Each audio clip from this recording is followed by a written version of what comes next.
Hello, everyone, and welcome into today's session, Day in the Life of a Pen Tester, presented by the Offensive Security Service Architect here at TCM Security, Aaron Wilson. My name is Mariela, and I'll be assisting and moderating today's session. We are on Zoom for today's session, and we'll be emailing you a copy of this recording after the webinar. We do encourage participation throughout the session, so please use the chat or our Q&A option for a short Q&A after the presentation. Educate 360 and TCM Security are so excited to present this webinar today. So without further ado, I'll hand it right over to you, Aaron. Hello, I'm Aaron Wilson. As mentioned, Service Architect for Offensive Security here at Educate 360 / TCM Security. We're talking today about a day in the life of a penetration tester and also quite a bit about what it actually looks like to work with TCM Security on an engagement. First, a little bit about myself. Again, my name is Aaron Wilson. My role is the Service Architect for the Offensive Security or Consulting Services at Educate 360. So I basically assist clients in scoping the engagements, matching your needs with the correct service line, expanding service offerings, and helping to answer any technical questions as we discuss assessments and anything like that. If you have any questions for me throughout this webinar, feel free to put those into the Q&A. We'll get to those at the end. So feel free to throw anything in there that you're interested about if anything sparks your imagination or you have a question throughout the webinar. I worked at TCM Security for a little bit over 3 years now. My prior roles in cybersecurity, I started as an intern at Lowe's, which is a large home improvement store here in the US. Moved into a security analyst role in a governance, risk, and compliance role, and eventually transitioned to a more technical penetration tester role at Lowe's, from being a senior to a lead penetration tester. Then I made the hop over to TCM Security, where I was the principal penetration tester on the team. And then I went to become the red team lead, and now I'm the service architect. So that's a little bit about my career and the various roles I've held throughout my career. I have a master's degree in cybersecurity from Western Governors University and also a bachelor's from Penn State. Some of my favorite tests are mobile pen tests. I really like doing those. They're very interesting, working on Android and iOS phones. I also like doing red team engagements, web, external, and internal assessments as well. Some certifications I hold, the OSCP, CREST CRT, PMPT, CISSP, Certified Information System Auditor as well, and a wireless pen testing certification. So plenty of certifications there. I always like learning new attacks, understanding new things. Some of my hobbies are chess and orchestra. I play the tuba in a local community orchestra out here. I also live in Charlotte, North Carolina, which has one of the best chess scenes in the U.S. So, with me today is also going to be Martin Connell and Joe Hudson. Joe Hudson is the director of growth for our team, and Martin is one of our account executives. So they'll be hopping in at the end here as well to answer any questions and to introduce themselves. So, what does it look like for pen testing at TCM, just in general? And if you are a pen tester, this gives you a good glance at what an actual process looks like. What to expect if you never really worked at a consulting firm, or if you never worked with a pen testing firm before. So the process at a glance kind of looks like this. So we have a pre-sales meeting, which is basically about gathering information about what you want to get out of your engagement. We have our quote and sign deal, so giving the numbers around the engagement there and signing the deal. Then we go to assessment scoping, assessment kickoff, which is starting off the assessment, and then we actually have the assessment itself, so doing the actual pen testing, whatever type of security assessment it is. We have a reporting period, and then typically pen tests also include a debrief, which would be basically walking through the report with your team, which I'll be doing today. One of our sample reports going through basically a small debrief and going through the report and what it looks like to work with us. And you also have a remediation period there. So once the assessment is done, you receive a report. Usually when you receive the report, that kicks off a remediation period, and then you can actually go back and have your pen test firm go back and retest those findings. So this is kind of the process in a nutshell. Once we reach past the retesting phase there, then that's when a project closes from our perspective. So basically every engagement, regardless of size, kind of follows this structure from pre-sales meeting all the way to that retesting period when the project is closed.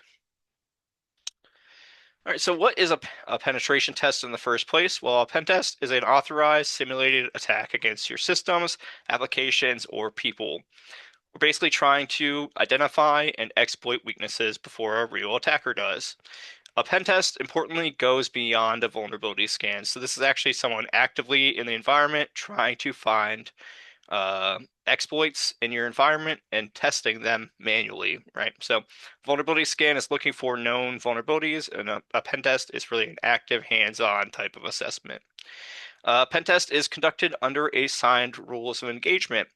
And the rules of engagement is very important because it helps to define exactly what we'll be testing, right? So maybe there's certain parts of your environment you want included in the scope or not in the scope, and the rules of engagement would actually outline there what should be included in the testing.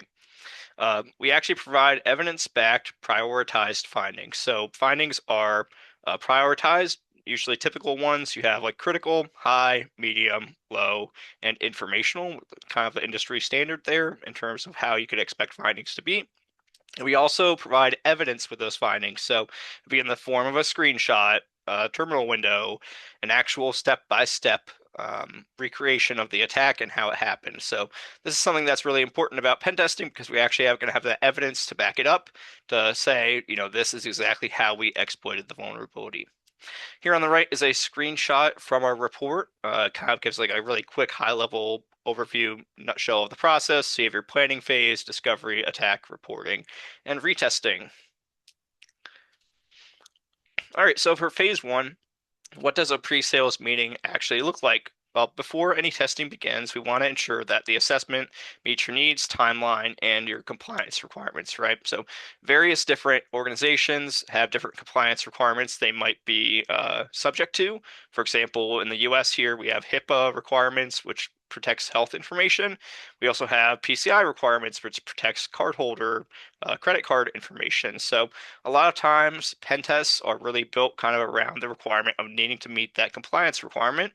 For example, PCI might say you need to have an external and internal pen test performed every year. So this is often a driver for our customers in terms of why they're looking for a pen test in the first place. Again, Joe and Martin, who are on the call with me today, conduct a discovery or a pre-sales meeting. Basically, in that meeting, they kind of gather basic information, such as the type of tests you need, what type of tests are relevant to your actual compliance requirements, and what you really want to get out of the assessment. From our perspective, the most common assessment types that we actually do every year is an external pen test. This is where we'd be outside of your environment trying to break in, looking at all the internet exposed resources you have, doing password spraying, things like that. We also have an internal pen test. This is usually where we're inside of your corporate network. Maybe we have credentials or we don't have credentials. We're trying to hack your company from the inside to see what we're actually able to get access to. And then thirdly, our third most common assessment type is web applications. Of course, everyone has different web applications out there for different features and functions. Many companies have their own web apps, so it's a very common assessment type as well. So those are our three most common assessment types that we have throughout the year: externals, internals, and web apps. Next, we have the quote and the signed deal part of the process. So after we gather some of the basic scoping information, your timeline, the requirements for the assessment, our sales team generates a quote and they send it to you to accept the quote. So we'd be matching the assessment to your budget. And that's an important thing to keep in mind if you are a pen tester or you have your own consulting firm.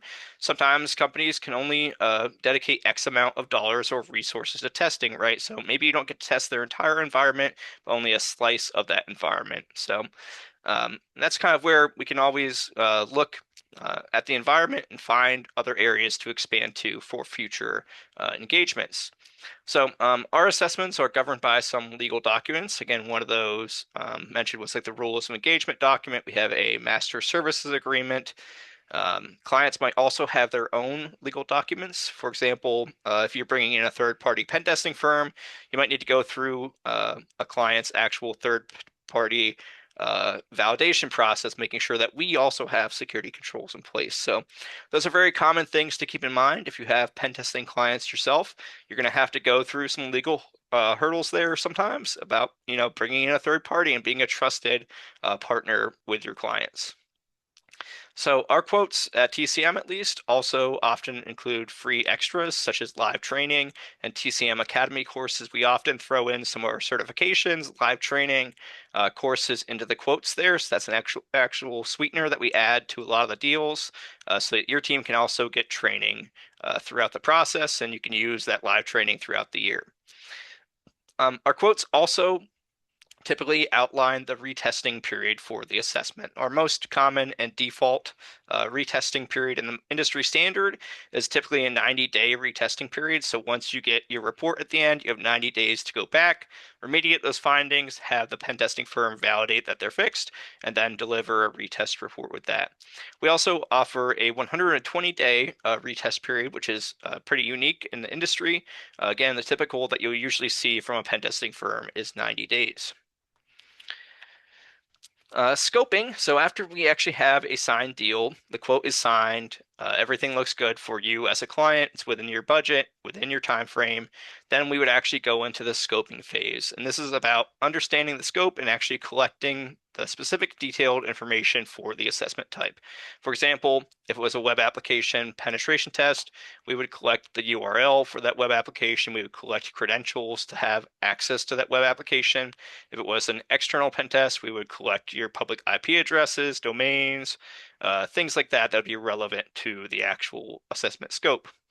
The scope, again, governs the parts of the environment that we actually look at. So if we're doing an internal pen test and you only want us to look at a certain part of the environment as opposed to another part, then this is where we would actually outline that scope and say, this is the only thing that's going to be in scope versus not.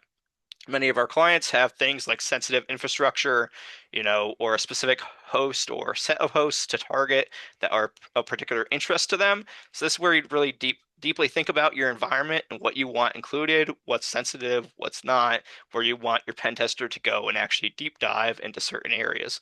We love having that partnership with our clients to where we have a specific target that we want to try to hit. We have maybe a specific thing that they know in the past they've had issues with. We can help them to target onto those issues and maybe help them remediate something that they haven't had the investment to be able to remediate. So this is where a pen test can really come in handy in terms of getting budget for certain things, replacing infrastructure, old infrastructure, stuff like that.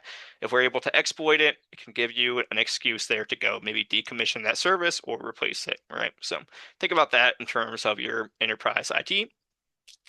Scoping results in a document called the Rules of Engagement, which is otherwise known as an ROE. And again, the Rules of Engagement would set out exactly what is allowed during the test. For example, what time the assessment might take place, what days the assessment takes place, what the testers are allowed to do and not do. One of the common things called out in the Rules of Engagement is that denial of service attacks are not included. For example, if we're doing an internal pen test, there's no reason we should be social engineering people, right? So the rules of engagement is very important because it dictates the things that your tester is allowed to do and not to do. Very common ones that you'll see in many pen testing firms is denial of service is excluded from the scope. Obviously, people don't want their equipment to be taken down. And then if it's not a social engineering engagement, often social engineering is out of scope for your assessment. So a few things to keep in mind there.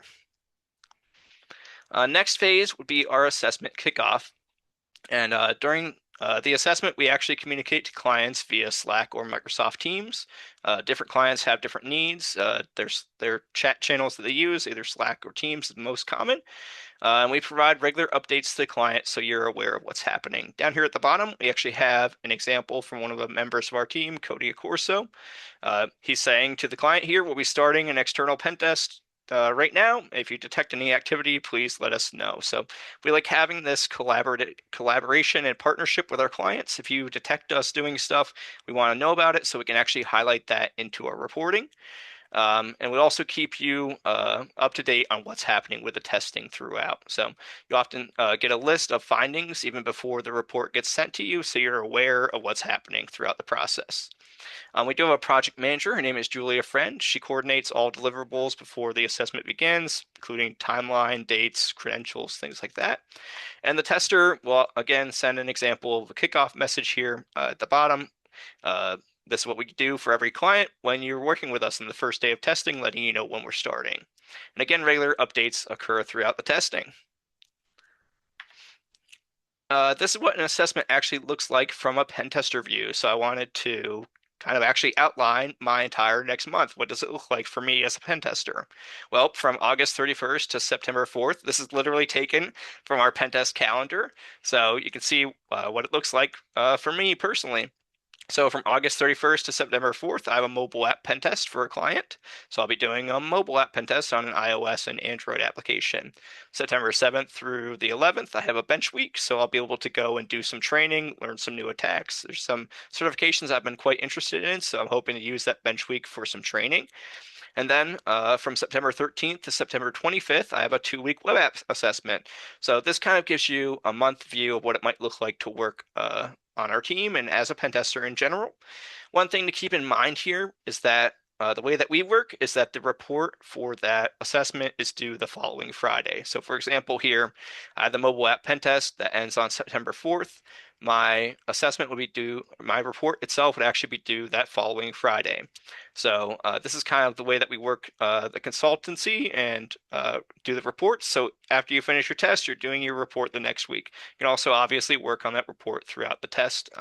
Many people like to do that as well, but usually the report has to be finalized the Friday after.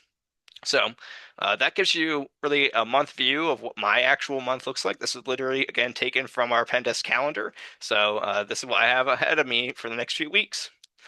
Daily schedule. This is kind of what it looks like as a pen tester. So let's say 8 a.m. you send your start notification to the client, let them know you're getting started. Maybe from 8 to 10 a.m. you're doing active testing. From 11 to 12 p.m. you're writing a little bit of a report, maybe the report from last week, finalizing some of the findings. Maybe you take a lunch break at 12 to 1. You go back to your active testing from 1 to 2:30 p.m. Maybe for the prior client, you actually have a debrief schedule that day. So I threw a debrief in here on the schedule. This is a common thing. Have a debrief for a client that you already worked with to go through their report.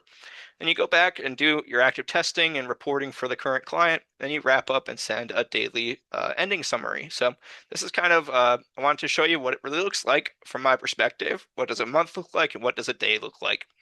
And that's kind of it in a nutshell. All right, the assessment itself.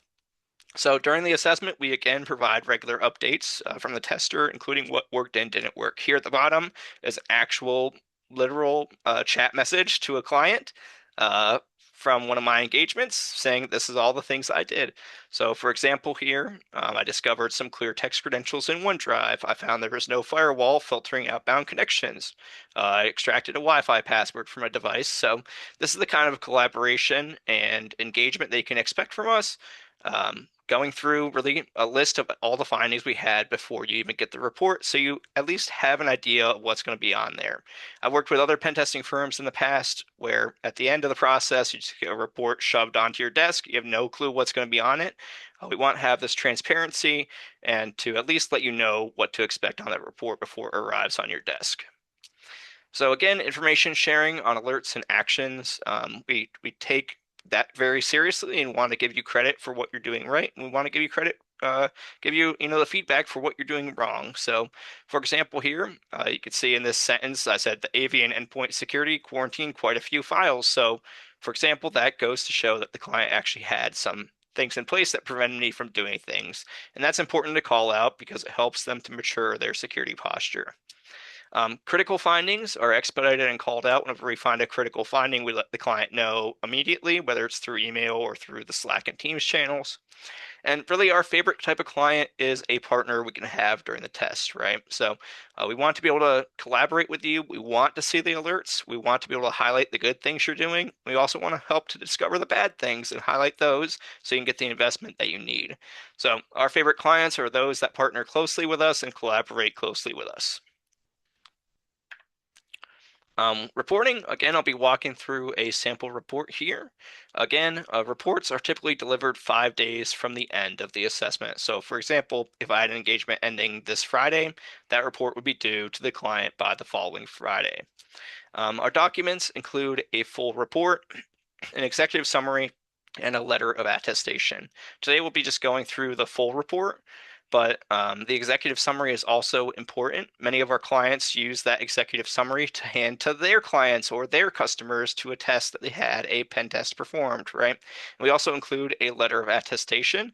And the letter of attestation basically says from X day to Y date, we performed this type of testing, we found X number of findings. And sometimes our clients will also use that for their customers or to give to a compliance organization, to say, hey, we had our pen testing done and this is when it occurred. So those two documents, even though we're not going through those today, are very important deliverables for our clients because that's what they use for actual compliance to say, we had a pen test performed on this day and this is what was found. So they're able to track that over time and provide it to their own customers or companies doing compliance for them. So our full report includes a technical findings with reproduction steps and evidence. So we'll be going through like a literal report that's redacted today, showing you what it looks like. But we also include a lot of outputs from tools such as Nessus, which is our vulnerability scanner. We actually give you the raw Nessus files so you can go back and look through the results yourself. We provide like a CSV and an HTML as well. If we're doing like an internal pen test, we will provide outputs from tools such as Bloodhound. Bloodhound lets you map your entire Active Directory environment. We like putting those tools into the hands of our clients so you can go and run them yourself and learn from them. It's not just about here's the output from the tool, have fun and figure it out, right? We want to teach our clients how to use those tools as well to help them increase their own security posture. One of the other really nice outputs that we provide from our internal is something called a DPAT report. And what the DPAT report does is it shows you all the passwords that we cracked in your environment. You can actually go and see every password that we cracked if we were able to compromise the domain controller. And that's a very valuable one for our clients because they'll go back and find common words. So for example, if your password was summer 2020, maybe that's one you want to exclude from future password lists. So we believe very strongly in putting the outputs of the tools into the hands of the clients so you have the information that you need to be able to make a good security decision.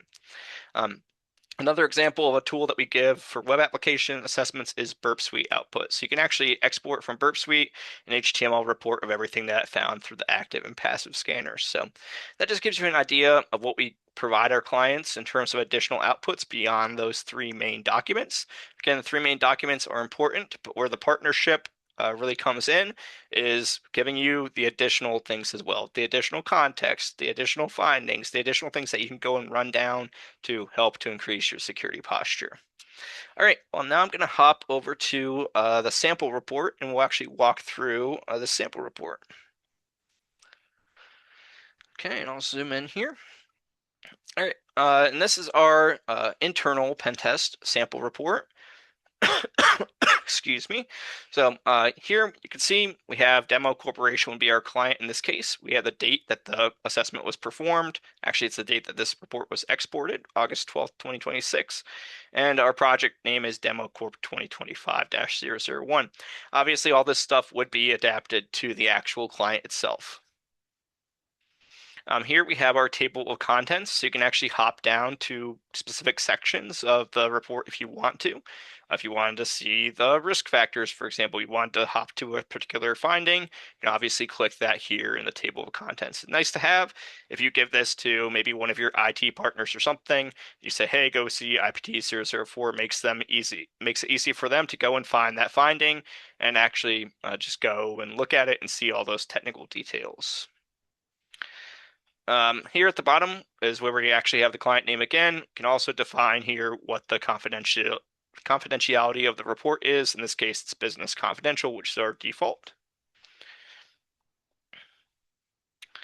So we have our confidentiality statement here, and what this really defines is who has rights to share the report, etc. Something important to include in your reports, so if the client doesn't have to go ask you every time to go and distribute the report to someone else, right? Or if it's an executive summary or letter of attestation, they should have the rights to go and distribute those. So this defines everything there.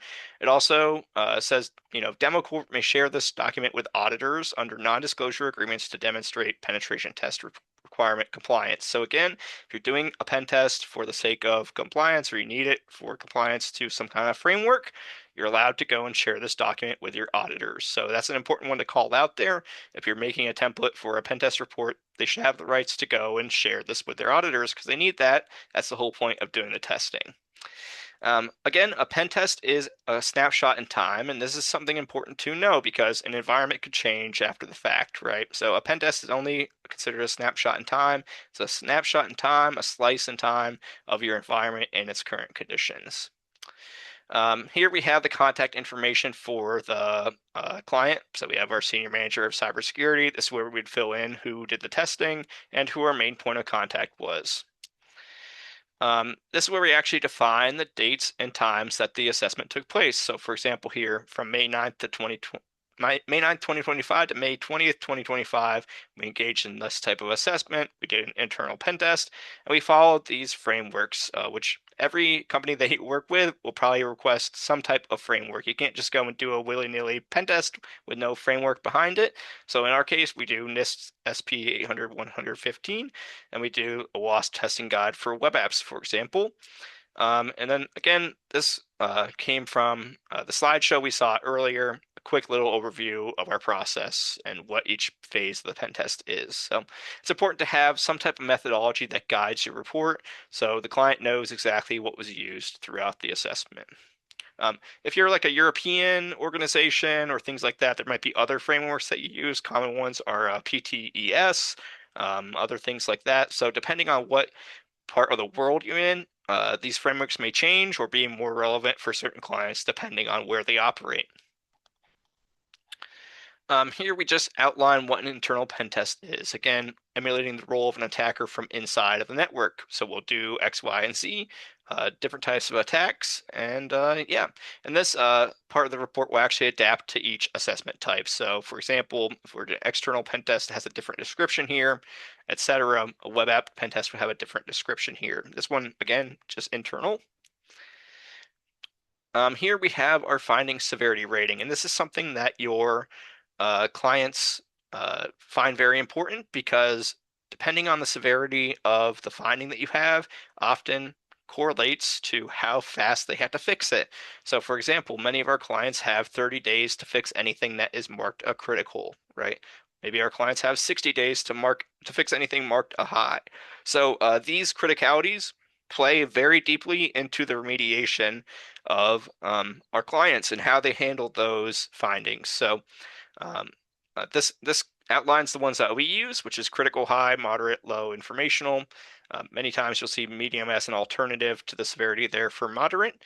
And then it also correlates to CVSS scores. So you always want to have some kind of a framework here that defines the criticality of findings and how you actually assign those criticalities. So the client knows if it's a critical, it's really something that was directly exploitable and gave us access to either a lot of things or had a high impact, right? Well, meanwhile, a low would be not anything that is super exploitable. You know, you wouldn't want to put something there that would be very dangerous, for example. Our risk factors in this report, we measure it by likelihood and impact. We'll go through a couple of the findings below, so you'll see how this kind of plays into it. We kind of keep our likelihood and impact related to each other. So if it's like a very high likelihood and a very high impact, that would lead you to a critical, right? So you want to kind of keep these things coordinated throughout so that your ratings that you assign to them make sense with the actual finding. Here in the report, we actually outline the scope, and in this case, it's redacted, but here you would have a list of network ranges, internal IP addresses, host names, whatever it might be for the scope. In our reports, if a scope is very large, more than 10 items, it will actually be populated into an appendix page. So sometimes if you're working with a client with a very, very large scope, you're going to need additional pages to cover that scope because some clients have a lot of hosts or web apps in their assessment. So always keep that one in mind when making your templates and thinking about the scoping details because you don't want this to go on for 25 pages in the middle of the report. You'd rather put it into an appendix at the end. So something to think about there. Again, we talked about during the scoping part of the engagement the exclusions that we have during the test, right? So, for example, our default ones here is denial of service is not included, and phishing, social engineering is not included because this is an internal pen test, right? So we attest basically that we did not perform any of these types of attacks during the testing. We always try to avoid anything that will cause denial of service. And if it's not a social engineering campaign, then we don't touch social engineering. Here we have our client allowances, and this is where we can actually go and highlight certain things that you did or gave us permission to do. For example, if you gave us a user account, we would outline that here. You gave us access to test user at company.com, right? Maybe you created a firewall rule to allow us to have access to something. Maybe you gave us credentials or a password or whatever it may be that would be outside the normal allowances of a normal user. So this is one of the areas where we really like to highlight what you did for us so that, when you go back and look at the report, you know exactly what was provided. Maybe it was a normal domain user. So then you have that documented and you know that, we had to compromise someone first to get there. Now we go into the executive summary.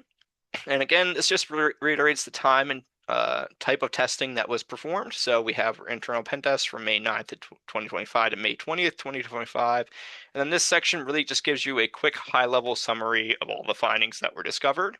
So this is usually something that an executive would refer to just to get an understanding of the assessment and what was found really quickly, not without having to go into the technical details, right? One important thing to see here is that we outlined the number of days that the testing actually occurred. So this one, for example, went for 10 business days. So you can quickly see there that we were given X number of days for the testing. And down here, we give up basically an outlined paragraph of each finding and its corresponding value in the list of findings. So for example, here, domain is vulnerable to Active Directory certificate services, which allowed us to compromise the domain. So that was finding number one from this report.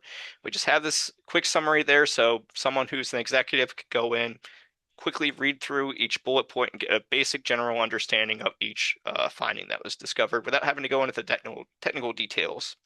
We also have a similar thing, the executive summary report that is generated. What that really contains is this table down here. So this also is another quick way of understanding what was found and how to fix it. So that's the end of this executive summary. You can click the link here to go jump down to the technical findings section. But this is another important thing that I like to call out and take a pause on with every client is to talk about the strengths and weaknesses throughout the engagement. So we really want to highlight the things that you're doing good.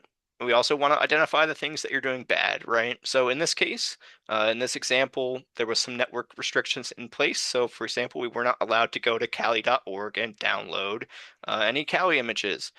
There was maybe network security and monitoring solutions, which prevented some attacks. So we want to give you some credit there for the things that were prevented that would go beyond like a typical client that you're doing well. Other things that go in here quite often, if we're doing like a web app assessment, how did you deal with XSS? How did you deal with SQL injection? Did you have strong access control? So those types of things are the things that you want to give your client credit about, and you want to highlight their strengths just as much as you're highlighting the weaknesses. Here we also identify 3 to 4 things that are some of the critical weaknesses discovered during the assessment. For example, in this one, ADCS was vulnerable, allowed domain compromise. We found some default credentials on some web applications. Users were able to create computer accounts, and there was some additional Active Directory security misconfigurations. So this section of the report is one of my favorites because, again, we're giving you credit for the good things, and we're also highlighting some of the bad things so you can quickly get a feeling for what was good and bad. Here, this table just outlines for each finding a quick little remediation summary. So if someone wants to go and quickly just see, what's like the default recommendation for this finding, they can quickly refer to this table. They can see that criticality and see what they should do. There's additional and more detailed remediation recommendations in the finding itself. So we like providing this table as well because it just gives you a quick high-level overview of how to remediate things. Sometimes like a network engineer will go in here and say, oh yeah, okay, this thing, I know how to fix it, right? And they can go and fix it. So Again, this outlines all the way down to the bottom. If there's any lows or informationals, they would be highlighted here. In this case, only went down to moderate. So, okay. And just to talk through one or two findings from the report, I'll start with this one. So we have a domain misconfiguration here, Active Directory Certificate Services. And the finding basically says the demo corp domain is vulnerable to an ADCS attack. In this case, this template was vulnerable to the attack. So we have the template name here, and it was vulnerable to this attack, ESC1. And we recommend verifying the following templates are not able to be exploited. So for example, maybe in the engagement, we saw that these three templates were vulnerable, but maybe we didn't exploit them and we only exploited one of those, right? So this is where we'll call out specific things like that you should go verify or audit or look at that maybe we didn't have time during the engagement to actually exploit it, but we think it might be vulnerable. So that's an important thing to include in here as well. So for example, for this one, we would have said this exact template was vulnerable and we used it and exploited it and got to domain admin, but these other ones were also suspicious or had misconfigurations. So this is important because it helps your client to understand like the full impact of the vulnerability and what else they might need to go look at to really ensure that they're secure. All right, so now the risk. This one we have marked as high because any authenticated attack account in the domain can exploit the attack path, and the impact is very high because this gave us full domain admin rights in the environment. Here we outline the systems. So a common one for Active Directory attacks is just to say X domain. But if this was a particular website or host or a series of hosts, we would outline that IP address here. You want to be very specific as you can for these systems because that'll help the client to run those down and find the exact IP addresses that you exploited. Here we also refer to the tools used. So we have Certify, which is one of the tools we use, Certify, which is another tool. We also have Pink Castle referred to there as an AD auditing tool. It's also important in reports that you actually provide references. So two references we have here is a reference to Mandiant for ADCS hardening techniques. We also have the SpectreOps Certified Pre-Owned, which is a classic ADCS document, outlines exactly how to do the attacks, multiple different types of vectors. So if you know the attack and you know like very good references, you always want to include these as well. Then your client can go and look at the reference, understand the attack from the very beginning, understand the tools and how they were actually used in the environment, and then go and remediate those. All right, so that's kind of what we include in every single finding. We have our description, we have our risk, we have our systems, tools used, and our references. Then we get down to the actual evidence. And again, this is what separates a vuln scan from a pen test. We have evidence to back it up. So for example, here we actually have literal screenshots from the client environment saying what templates are vulnerable to things. So this is the actual template. It is vulnerable to ESC1, and this is what we're saying, vulnerable certificate found. So we're actually showing you from the environment, this is the vulnerable certificate that was found and the misconfiguration. Here, this shows a certificate being issued, which would be for a domain admin account. And then this actually gives us the domain admin NTLM hash, which is part of the attack, and we go and relay use that hash in the environment to be able to have actual domain admin rights. So we show the actual step-by-step process of the pen test. And how I think about this is the story, right? So maybe I found the initial foothold from this tool. I used it to go to this thing, I used it to go to this thing, and then I got to here. You want to think about the story of the assessment and how you got there when you put these screenshots in, when you talk about the evidence. So it's like, I came from unauthenticated place, got to authenticated place, and then did this. So think about the story of the attack and how it actually happened when you're putting these screenshots in. This one is a great example because it shows, hey, found this vulnerable certificate. Hey, I exploited it, got a domain admin hash, and then boom, I went and dumped the domain controller. So this shows literally the step-by-step, each step of the process along the way. So it's a great example. So here, figure 4 shows dumping the actual domain controller. And yep, you can see we dumped 5,000 passwords there in the environment. And then here to round out this finding, we include this with every finding, is our actual remediation recommendations. And you want to try to keep these, it's really an art form to understand how remediations can be. You want to try to keep them vendor agnostic where possible. You can call out certain tools and everything, but tools change over time, right? So you always want to think about the generic things that a client can do. So for example, here we say regularly inventory and practice least privilege for all certificate templates within the environment. So which is a very generic statement to say like you need to do these best practices. It's not really our role to say, implement this exact tool, right? It's not our role to say use this vendor for this thing. Our role is to just recommend that they do something, but you don't want to call out specific vendors or show favoritism there. So that's something to keep in mind as a pen tester when you're giving remediation recommendations. You don't want to rely specifically on specific tools. You want to rely on the best practices and the things they can do. So for example here, audit and configure the environment for the following settings. Disable all templates that are not needed. Of course, you should disable things that are not needed. Restrict enrollment permissions to only users or groups that are required. Enforce manual issuance approval where possible. Disable enrollee supply subjects. This is the one that actually leads to the ESC1 attack. So it's basically about enforcing the best practices, right? You don't want to get so specific and granular that you're only recommending one tool. You want to recommend things that are broad and also help to remediate the issue. So in this case, it's basically generic things that apply to every type of ADCS attack, right? So you want to have detection for when things happen. You want to have monitoring configuration auditing for the environment, make sure things are not out of your control. So this is like a thing to think about when you're recommending remediations. Always try to keep it as generic as possible. I will do one more finding just for the fun of it.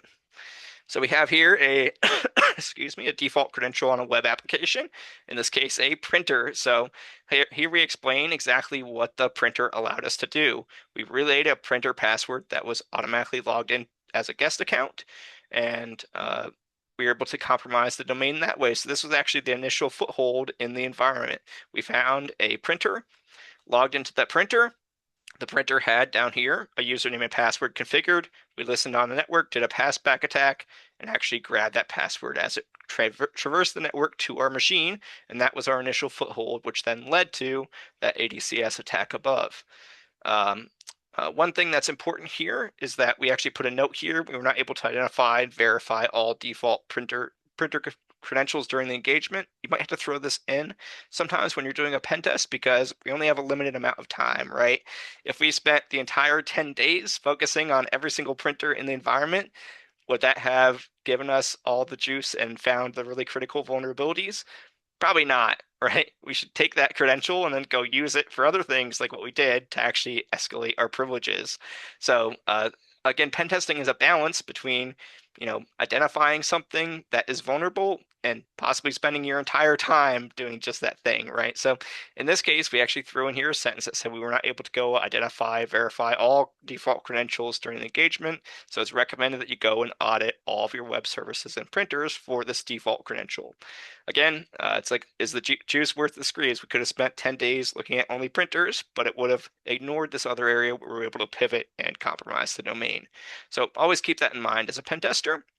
The risk here we outlined as credentials are published for the devices, one of the first authentication attempts.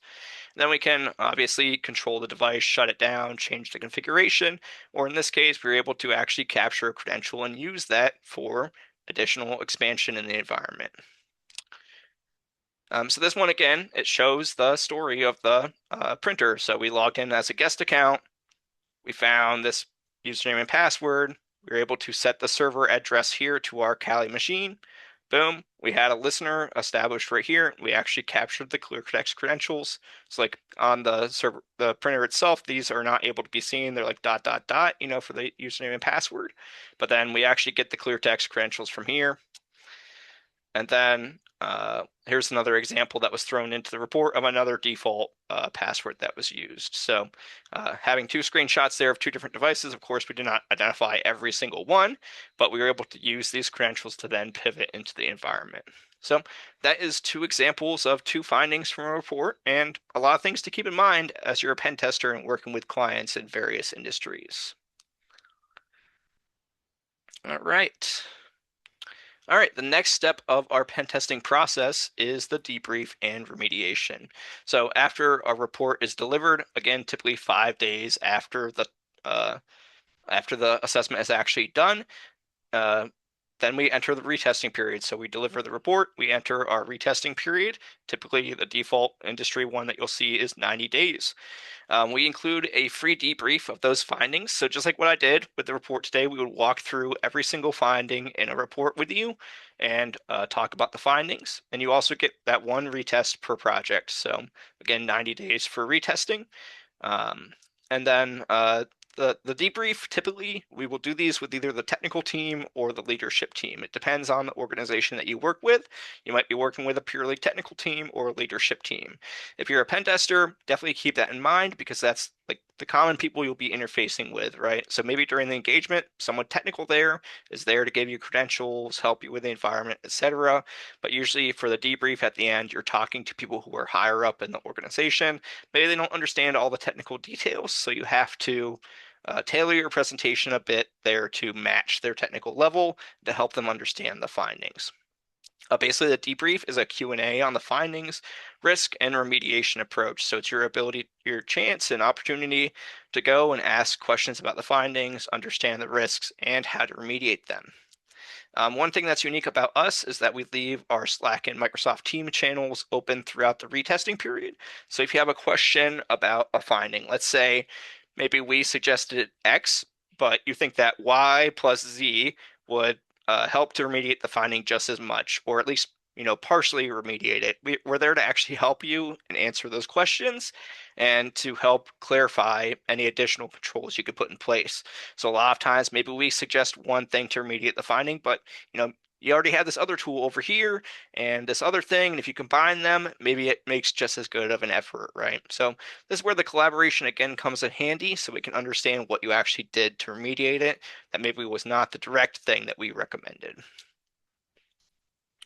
Retesting and validation. So after the retesting period reaches its end, which again would be 90 days, after you fix the findings, then we conduct a retest to ensure the findings are remediated. A very, very important thing about retesting is that it does not discover new vulnerabilities. When we do a retest, we only go back to the report and make sure the vulnerability that was identified has been remediated. This is very common, and it's also a very common misunderstanding that a lot of our clients have because a lot of times when they hear retest, they think that we're going to go back and do a whole nother pen test on top of it.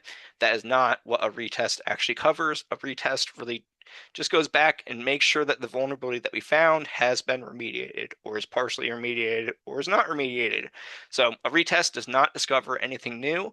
It only goes back and checks if the vulnerability has been remediated. So something really important to keep in mind. If you hear another pen testing firm offering you a retest, etc., does not mean they're doing another pen test. It just means that they're going back and validating whether the issue has been fixed. So again, it's a targeted retest of previously reported findings.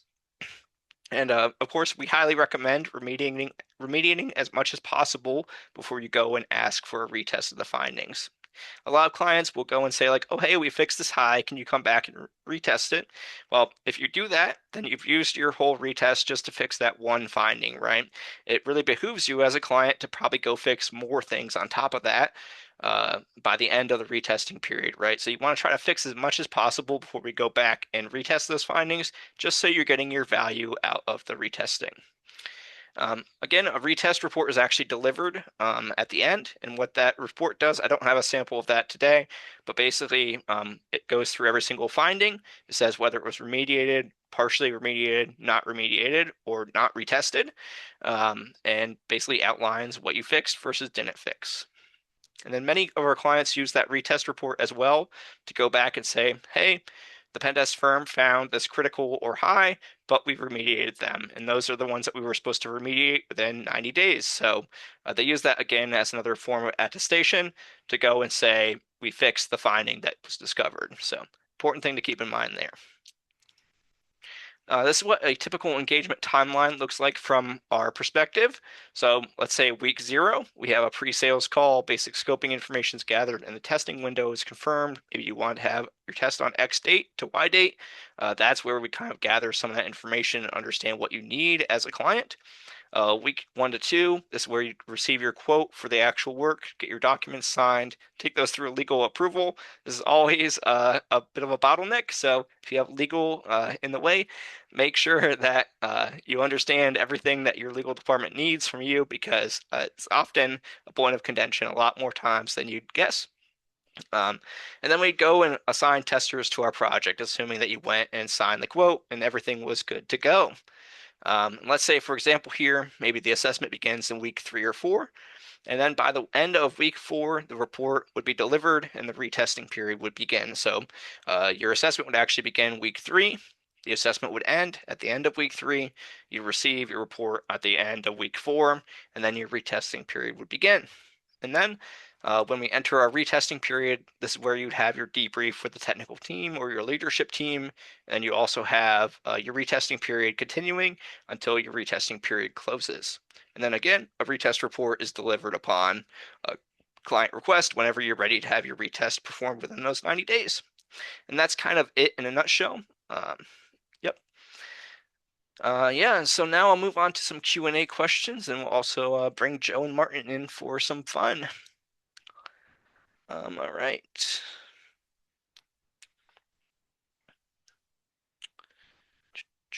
I don't know if you guys can see any of the questions.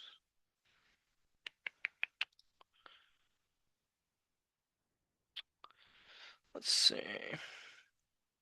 Hey, buddy, there's a good one actually about it's from Kasim asking to review a little bit about what you would consider critical versus moderate based on some of what you had shown. Sure. I don't see the question. There's a couple questions in chat and also in Q&A, but the question says, yeah, basically, can you review a little bit about what you would consider critical versus moderate based on the chart shown? Yeah, so a critical finding in my head is something that's directly exploitable and has like an actual chain behind it. So a critical finding would be something that you can actually show like a full proof of concept from. Maybe you went from X to Y access, and now you're an admin on a system where you're a domain admin. Meanwhile, something like a moderate would be more like a moderate. Maybe you were trying to do the attack and you failed for whatever reason. Maybe there was a security control that was in place. So, for example, like using ADCS as an example, typically that would be either a critical or a high finding for us. What would be the difference between a critical and a high would be if it was a critical, we were able to actually exploit the certificate and get to domain admin using it and actually able to do things with that account. What would make it a high was maybe if the certificate was misconfigured and we tried to exploit it, but then uh, we were blocked by something, or maybe the attack failed for XYZ reason. Maybe your EDR caught it or quarantined our machine.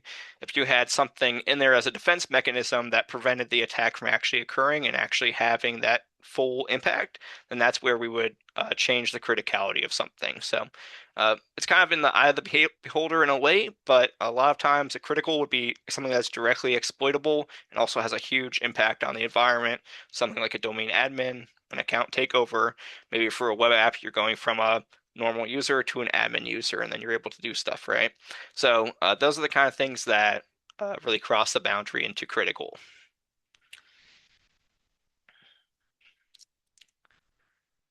Excellent. We had a couple of questions come in at the top of the webinar, so thank you all so much again for throwing these in. It's been amazing to see all this engagement. We had one here at the very top. What is it like for freshers in cybersecurity? I have passed out of college and I find it hard for opportunities in cybersec. How does one go by starting, especially in India? So thank you so much for your question. Yeah, I can hop in on it a little bit. I also think Joe is a great person for this type of question. For me, it's really about going out there networking, right? Finding those people who are also kind of in your group. So if you have any kind of a meetup or a group that you can go be a part of, go find people in the industry to go talk to, hang out with them, learn from them, learn the skills that you need. I can also speak for myself coming out of college that I was missing a lot of the hard skills, things like Linux, networking, type of basics like that. College was great, gave me a broad education, but it did give me a highly technical education. So that's where a lot of value is. If you're working in like a security team, understanding like Linux, some programming, things like that are always things to look at where you can kind of dive more deeply into the technical side and kind of explore and understand stuff like that. So I think one great thing though to never pass up is being part of a community, go finding a meetup, going to talks, networking, always great things to look at. I don't know, Joe, if you want to hop in on any of that. Yeah, buddy, I think you nailed it. And I mean, community is probably why everybody who works at TCM ever came here, is because of the community and what we have always loved about it. And there's obviously always the saying and what everybody talks about. It's not what you know, it's who you know. I think that is mostly true. I think you still have to know stuff. I don't think you can just know somebody and walk your way into an opportunity. I know in some areas there isn't a robust series of options of networking and community driven things, and if there's not, there's nothing getting in your way of starting. There's nothing getting in your way of actually being someone who's trying to bring other folks like yourself together, even if it's 3 people, 2 people. It wonderful organizations, wonderful initiatives have started with 1 or 2 people just talking. And I know a lot of people who have started things, security plus study groups, for example. We have a friend of the community, Jesse Johnson. He just started a Sec Plus study group, and it spawned, more involvement. And he just got involved in an online community that he knew nobody with. Started volunteering to help, and it led to people reaching out to us to ask about him for job interviews. And he was able to get a job, and like he created that for himself. He didn't wait for somebody else to do it. So, but at the same time, what Aaron just said with some of the core fundamentals, a lot of people are skipping on the core fundamentals in security. Networking is like this forgotten thing that people are like, yeah, maybe I'll get to that. It's like you really need to know that stuff, but also paying attention to the trends and figuring out where can I separate myself from the people that have been in this field for 10 to 15 years, are experts, and maybe they haven't been able to get to XYZ yet. That could be on the AI side and dealing with securing testing chatbots. We're obviously seeing a bunch of that. Uh, I know our teammate and our wonderful advisor on IoT security, Andrew Bellini. He's been shouting it from the rooftops for a long time, but we're expected to double the number of things, IoT things on this planet by 2030. So we're going to have around 30 billion devices that are going to get pushed out, and there's not going to be a lot of testing on that. There's not going to be a lot of knowledge on what to do with these things. That's an area that you could get ahead of the curve. So paying attention to trends and what's really not being looked at is a way to separate yourself. But the networking part, in terms of peopling, it is the number one thing that you can do always, every day, and you can be trying all kinds of things. So feel free to message any of us over here if you have some questions about different ways you can go about networking with strangers online, for example.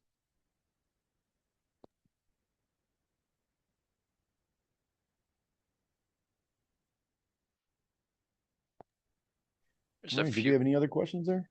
there's a few that caught my eye. One is what sort of collaboration or project management programs to use internally to track an engagement from pre-sales to end? There's quite a few industry standard ones. I won't say the exact ones that we actually use, but you definitely need to have something to go and track each stage of the process. You want to be tracking kind of like you go like pre-sales to signed deals again, and then scheduling those out. Once they sign, you get an understanding of when the client actually wants to have their dates and times, what works for them. And that's where you would start tracking the dates and assigning testers, right? And so you want to definitely, and that's kind of the reason why I put that slide in there about all the steps of the process. So it doesn't matter which collaboration tool you're using, but those steps of the process are pretty industry standard. So you have your pre-sales meeting, you got your signed quote, you do the actual assessment itself, you have your report delivery, and then your retesting period, right? There's tons of different open source and also paid tools out there. Um, yeah, but I wanted to kind of give like general workflow as opposed to mentioning specific tools because you don't want to build yourself into any particular tool necessarily. Um, One question says, is it necessary to add the CVE links of mitigation along with the report as well? I definitely recommend adding some links. I don't know what you mean exactly by a CVE link, but if there's usually for any type of pen testing attack, there's somebody who blogged about it, right? Because that's how someone found out about the attack. So finding those blogs and understanding the attack, and many times pen testers, what we do is we start from the beginning. It's like, hey, I bashed my head against the wall for 5 years finding this thing, and it resulted in this, right? So a lot of those blogs are very detailed and also go into how to fix it. And this is also another way to add to your resume. So if you have like a particular attack or something that you found or you love, that's something to blog about as well, and other people can use that as a reference, right? So in terms of like the mitigation, definitely recommend either finding some kind of a white paper. If it was something researched by another pen test firm, usually they're going to write an extensive white paper like about that attack and what its effects were. Otherwise, blogs are a very valuable resource as well when it comes to finding mitigations and how to remediate things.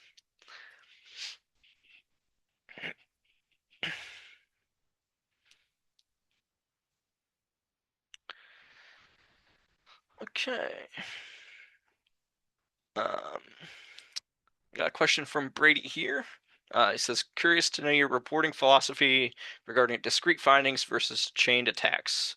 For my example, I have like ESC1 via template.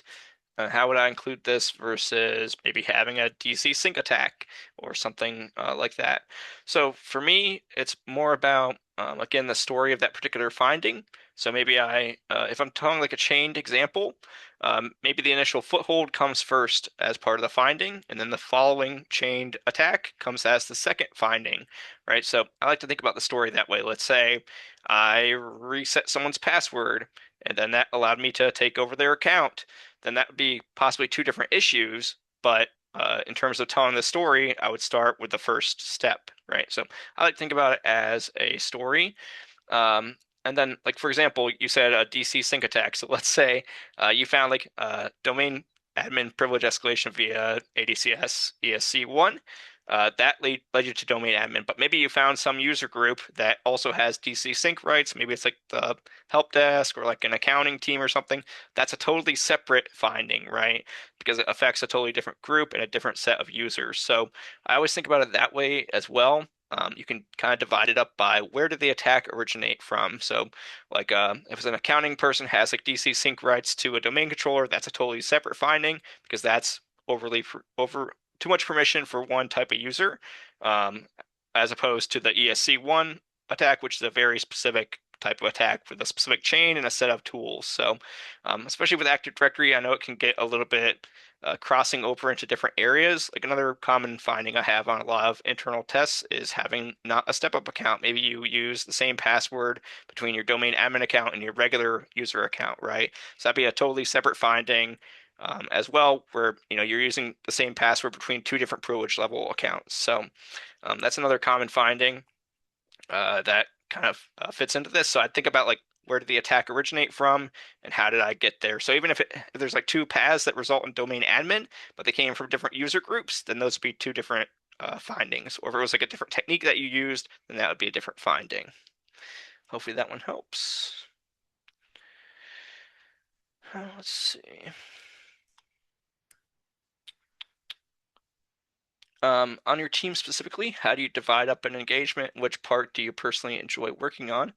Well, typically our assessments are kind of divided up to the person depending on where their skill set is. So, for example, we have some people who really prefer and love web app testing, and that is their primary thing. They love doing the web app testing, like I love doing mobile testing, right? So we kind of push our findings to the person who has the most interest and passion for that particular field, because if you love web app testing, you're going to want to do it mostly every day, but it's also a balance, right? Because you don't want one person going and doing the same assessment type over and over again and they get burnt out on it. So we do try to rotate it around a little bit so you get experience in different areas. And again, typically, if you want to move up in positions, like from a junior pen tester to a senior pen tester or whatever it may be, typically you need to add an extra service line to your resume in a way. So maybe you started out doing only externals, but then when you do an internal, then you're able to move up the chain in a sense. So we try to kind of push the assessments towards the people that are most interested in that type of testing, but we also try to balance it and make sure you're getting a good rotation and healthy diet of different types of testing as well.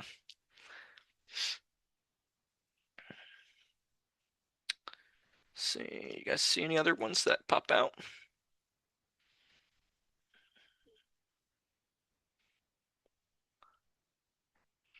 Cool. I'll pass it over to Martin and Joe if you guys wanted to say anything.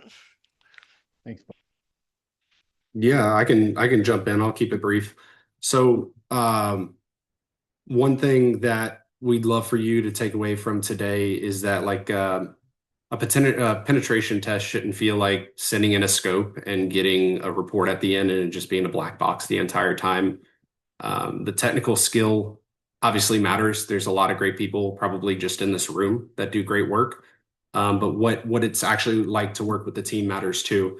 So at TCM, we pride ourselves on communicating directly to putting you directly in contact with the people doing the testing. During the testing, you're hearing what they're trying, what's working, start stop notifications, summaries at the end of every day, and the ability to ask questions and shadow us during the engagement. And then after the engagement, whenever we deliver the report, we're keeping that chat open, like Aaron alluded to, for several months past the remediation secondary report delivery. And that's because we want to be there for you. We want to be an extension of your team. So big part of the experience of what it's like to work with TCM is going to be that communication and the amount of care that we put towards your team. So one sales note, if you're planning penetration testing coming up in Q4 2027 beyond, or if you just have any questions, I'll put my LinkedIn in the chat. Feel free to connect, even if it's just shooting the breeze, asking us random questions, and I'm sure Joe would be open to that as well. So with that, I will pass to Joe. You got anything? Yeah, absolutely. And Aaron, thank you so much for walking through this, man. Obviously, I've been here for 3.5 years watching you do this, and I still never get tired of hearing you talk about it and learning more about how we try to refine things. But the primary thing that I would say for everyone in the audience, whether it's for you and your company that you work for, or someone that you know that might be looking to explore pen testing, a ton of the customers that we work with have either not been through this, have not been through this very much, or the person that they have tapped this year to go find and pick a pen testing firm has never had those conversations before. And those are chats we love to have, whether or not you're ready for a pen test, whether or not our budget could match, whether or not we're the right fit. What we offer and what we specialize in may not be exactly what you need. And so if you are looking to gather information about what does this look like, what sort of questions should I get prepared to answer for scoping of different types of tests, what does it cost with one of your competitors? We know a lot of information about our competitors, and we regularly refer our potential customers to some of those competitors. We have teams that we work with in pairing on some types of assessments, and we have other firms that we regularly will tee up customers who have to change vendors to. So I think that you can come to our team with any questions about pen testing, period. Whether or not it's we're working officially together or you're just exploring and trying to learn about it. I think that our team creates a real safe space for questions. And that includes when we're working. And if you haven't been through this before and you feel like, oh, I'm about to get a report with tons of findings that's going to make me look bad, that is definitely not the goal. And our goal is to ensure that you have a very comfortable space to ask questions, learn, dive in, come out of it on the other end, sort of eager to jump into your next pen test because you had so much fun, but you also learned so much and you kind of want to be able to showcase your takeaways. So what I would recommend is reach out to Martin or I, or really anyone at our company. We work very closely together, and we are very much not a one size fits all group of people over here. So I'll drop my LinkedIn in the chat as well. If you have questions about becoming a pen tester or different things that you want to do on your journey to becoming a pen tester, you can also reach out to us about that. Happy to answer any questions there, and just appreciate everybody tuning in today.